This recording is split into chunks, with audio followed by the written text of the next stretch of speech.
I remember the exact second the sting of injustice cut into me. It wasn't loud at first.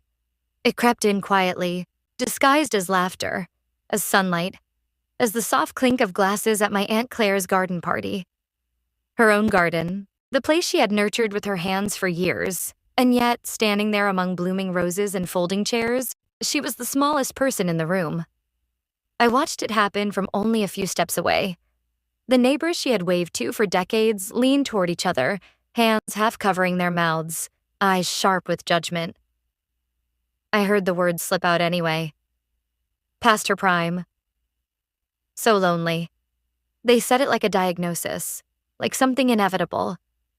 Every time Claire shifted her weight or laughed a second too long, their smirks widened, satisfied. Then I saw the younger women. They didn't even try to hide it. Their eyes swept over her dress, her shoes, the way she moved her hands when she spoke. One of them mimicked her laugh under her breath. Another rolled her eyes and whispered something that made the rest of them snort. They weren't just laughing at her. They were erasing her. For a moment, Claire felt it. I saw it in her face. A tiny crack. A flicker of shame she didn't give permission to stay. Her lips tightened, her spine straightened, and she lifted her chin like she had practiced that motion her entire life. Dignity, worn thin but still standing. That was when Derek stepped in. He didn't raise his voice. He didn't need to. His confidence filled the space like smoke. Wealthy, polished, always certain the room belonged to him. He gestured toward the community garden at the edge of the yard and smiled. The kind of smile that pretends to be kind while sharpening the knife. "Let's be honest," he said, loud enough for everyone to hear. "Claire's ideas are outdated. We need fresh thinking, new energy." The word outdated landed like a slap. The laughter came fast. Too fast. It rippled through the crowd, light and cruel, and suddenly everyone was looking at her again. I felt something ignite in my chest. Heat. Rage. Helplessness tangled together until my hands curled into fists. I opened my mouth. I spoke. I don't even remember exactly what I said, only that it mattered to me. It should have mattered.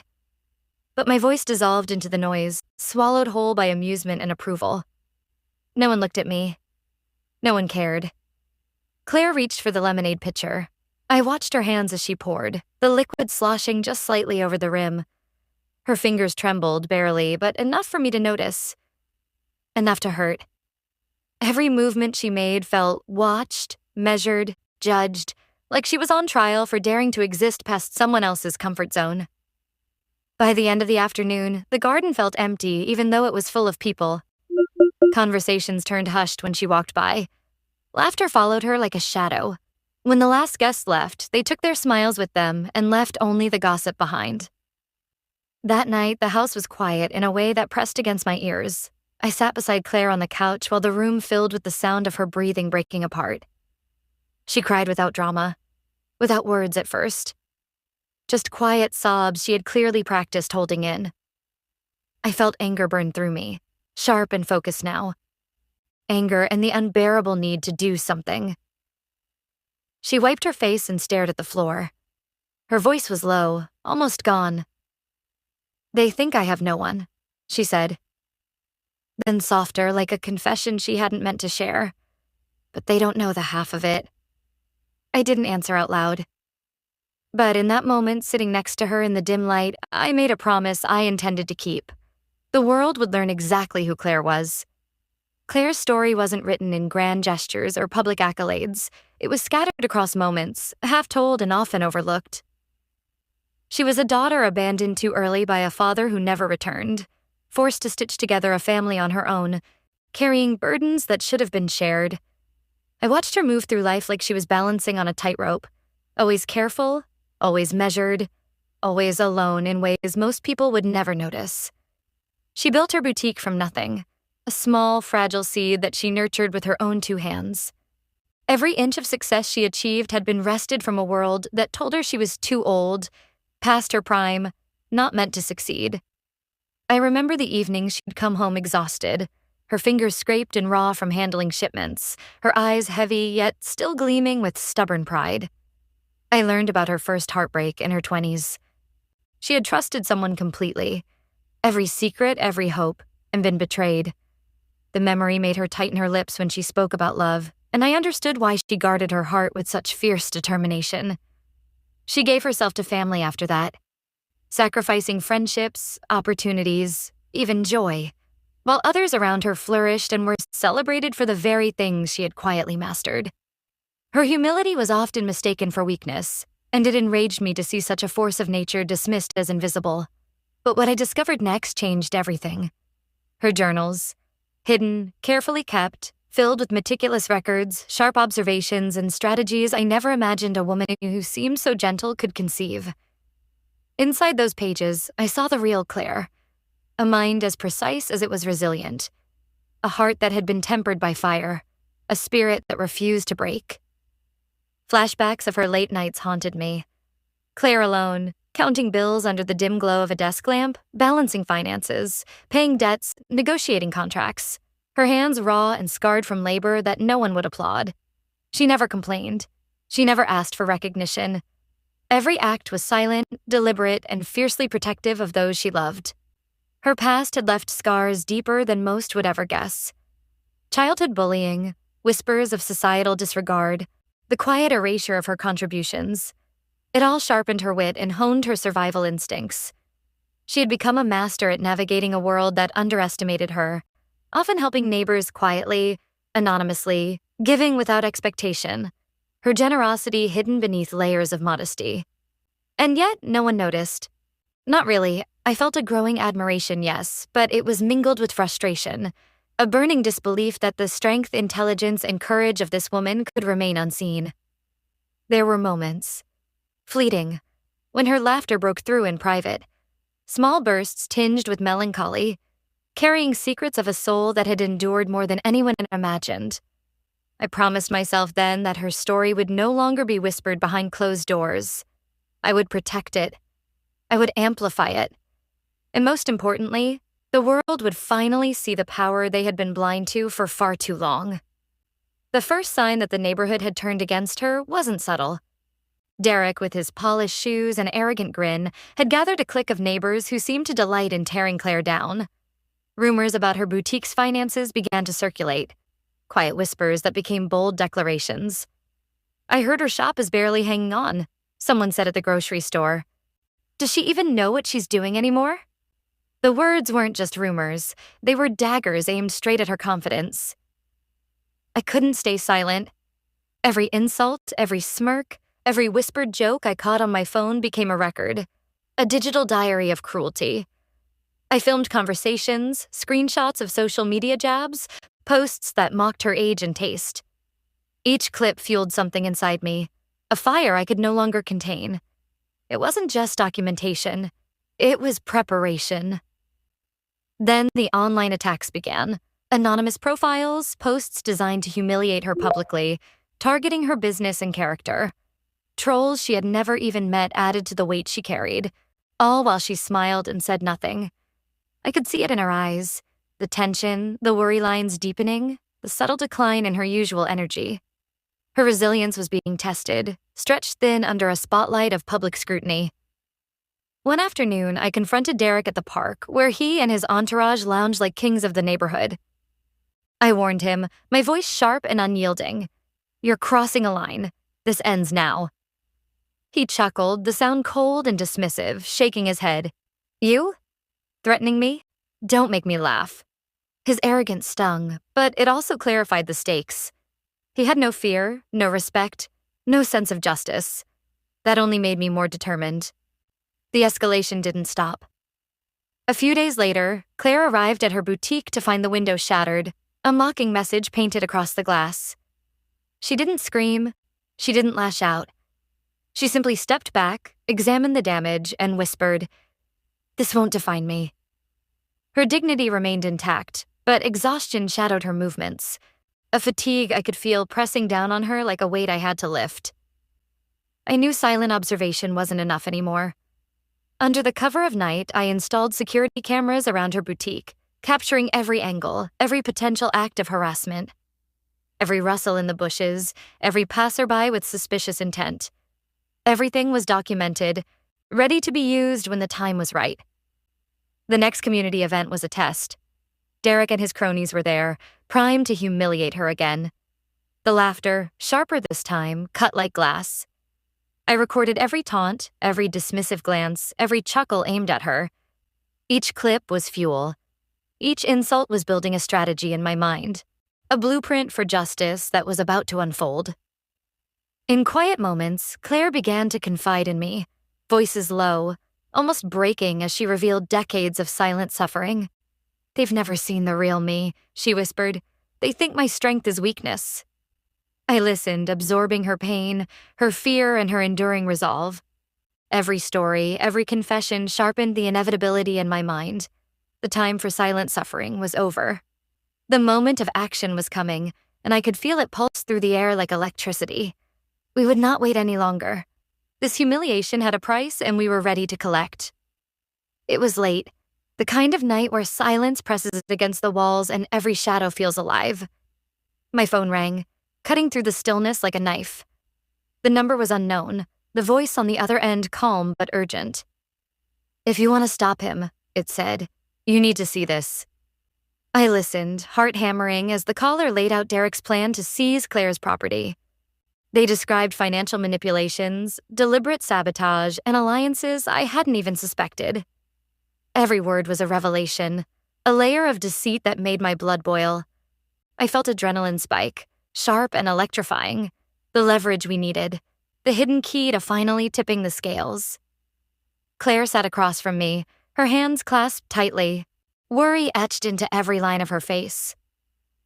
This could get messy," she said quietly.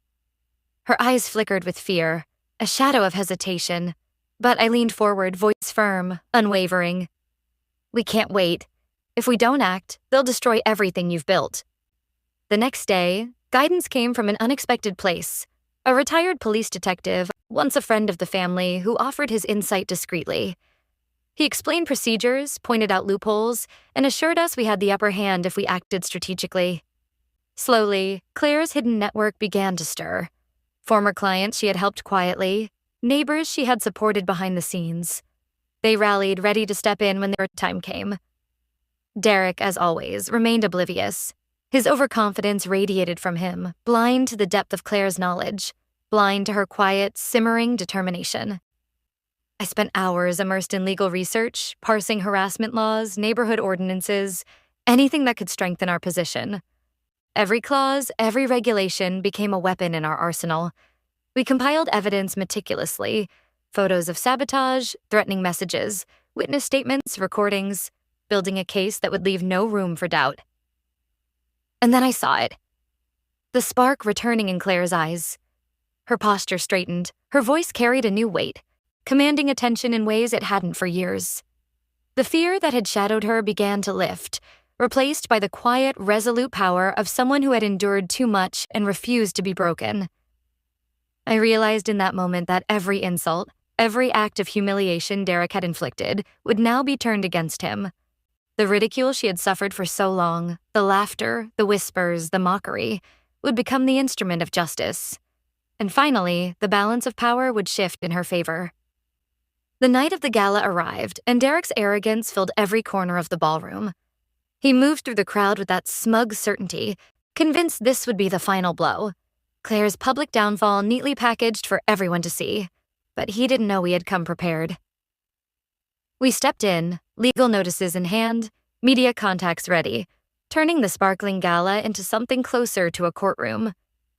Every step we took was deliberate, every document a silent weapon against his overconfidence. I found him near the center of the room and stopped. "Derek," I said, voice steady, carrying across the gathered crowd. "The evidence of your schemes is right here." I laid the proof before him. Photographs, messages, witness statements, every detail meticulously compiled. The room shifted, murmurs of surprise rippling through the guests. Claire stepped forward, calm but with a cutting edge to her tone. "You think you can erase years of my work. You think you can humiliate me in front of everyone and walk away unscathed," she said. "But every lie, every betrayal, every ounce of greed you've shown has been recorded, remembered, and is now exposed for what it truly is." The laughter that once mocked her turned to stunned silence, then to respect tinged with disbelief. Derek's composure faltered, his confident smirk replaced by a flustered frown. Every guest could see the imbalance of power had shifted. Authorities moved in swiftly, executing cease and desist orders and launching investigations into the financial fraud Derek had orchestrated. Former clients and neighbors spoke up, testifying to Claire's integrity, her generosity, and the quiet, unwavering strength she had displayed over the years. Derek's reputation crumbled in real time, the social hierarchy he relied on dissolving before his eyes. I captured every reaction on my phone, every gasp, every expression of shock and respect, each frame a testament to Claire's vindication, perfect for the narrative we would share with the world. And then I saw her, finally letting herself release the tension of decades. Tears rolled down her cheeks, a mix of triumph and relief flooding her entire being. The boutique, once mocked and belittled, was officially recognized as a treasured part of the community, a stark and beautiful contrast to the ridicule she had endured. I felt it too, a swelling mix of pride, justice, and awe. Watching her rise from humiliation to empowerment was more than a victory. It was a lesson in resilience, in the quiet force of someone who refuses to be invisible. That night, Claire didn't just reclaim her dignity. She demanded the world recognize the strength that had always been hers. After the storm had passed, Claire's life began to shift in ways I had only dreamed of. Invitations arrived for speaking engagements, media interviews, even local awards recognizing her years of dedication. Each envelope, each phone call, was a reminder that the world was finally seeing her for who she truly was. The neighborhood that had once whispered and laughed behind her back now watched in quiet admiration. Those who had mocked her, those who had delighted in her humiliation, were silent observers, forced to witness the respect she commanded. She reconnected with estranged family members, rebuilding bridges that had long been left to rot. Her confidence returned, steady and undeniable, radiating in the way she moved, the way she spoke, the way she held herself. I often reflected on how subtle power, patience, and careful strategy had reclaimed her dignity. Every piece of evidence we collected, every silent night of planning, every careful action had been a step toward this restoration. Derek was not left unscathed. Formal charges loomed over him, dismantling the social and financial influence he had once wielded with impunity. His name, once whispered with envy, was now spoken with caution and disapproval. Together, Claire and I documented the journey online, sharing her story with the world. Every post, every video became a beacon for those silenced, humiliated, or overlooked, showing them that justice, patience, and courage could turn humiliation into triumph. Her emotional wounds began to heal, replaced with recognition, respect, and a newfound self-empowerment. I watched her laugh freely again, the joy in her eyes no longer tinged with fear or doubt. The aura of triumph surrounding her was visible to anyone who met her gaze. Even Derek's former allies reached out in private, their apologies acknowledging the misjudgment they had once supported. The boutique thrived like never before, its place in the community solidified, a symbol of Claire's perseverance and strength. On a quiet evening, we sat together on her porch, the world soft and still around us. We didn't speak much. Words weren't necessary. The journey had been arduous, painful, and at times humiliating, but the satisfaction of seeing justice served, dignity restored, and strength recognized was enough. In that silence, I understood something powerful. True victory is not just in punishment, but in watching someone you love rise, unapologetically and gloriously, from the shadows of injustice into the light of triumph. I leaned closer to the camera, my voice low but steady, carrying the weight of everything we've endured. Sometimes, I begin, the people who seem powerless are the ones you should never underestimate. I recount Claire's journey, the relentless humiliation she faced, and the quiet strength that simmered beneath it all. Evidence, patience, strategic action, these are not just words.